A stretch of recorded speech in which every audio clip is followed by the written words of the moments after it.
My name is John Gregory.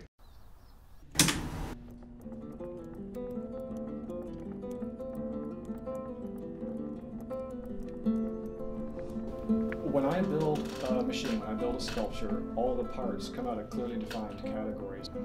The parts are either upcycled, genuine antiques, they're new parts aged to look old, they're custom machined parts, or they're called kit bashed parts.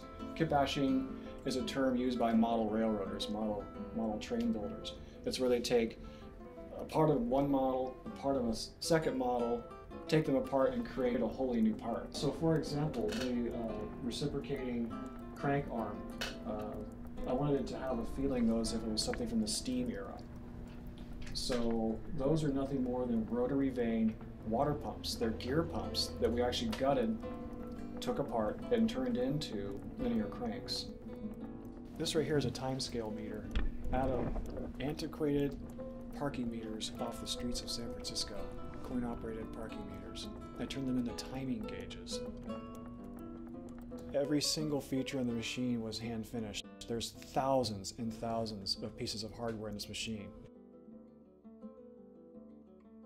There's pulleys, there's belts, there's gears, there's chain. And if you stare at it long enough, you might figure out what's driving the machine, what the prime mover is, but the bottom line is that it's a closed loop system. So this particular machine is about 22 feet long, it's 8 feet high, it's about 18 inches deep. It has 13 independently rotating towers. The towers are all clutched so they can rotate independent of the machine. Below Tower 9 here, suspended in the basement, is the drive system that actually operates the whole machine. It's a DC gear motor and a very, very simple transmission.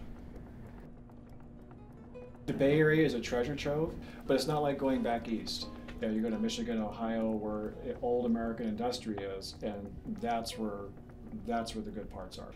A lot of scouring eBay, a lot of late nights on eBay, and honestly, just spending time in online or simple hardware stores.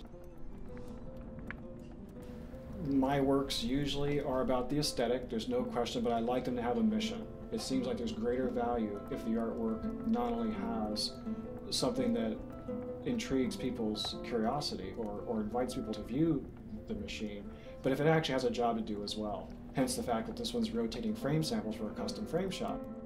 The problem with custom picture frame shops is you walk in and the average client is just inundated by this wall of samples. But out of that core collection of samples, most framers only typically sell a couple hundred. But they keep these because they're beautiful. The bottom line is we have no idea what we're going to frame on any given day. And we see literally everything. So you have to be prepared to solve that client's design issue. This is a historic building. We couldn't alter it that much. We couldn't create large windows. So how do we get people to actually look into the shop?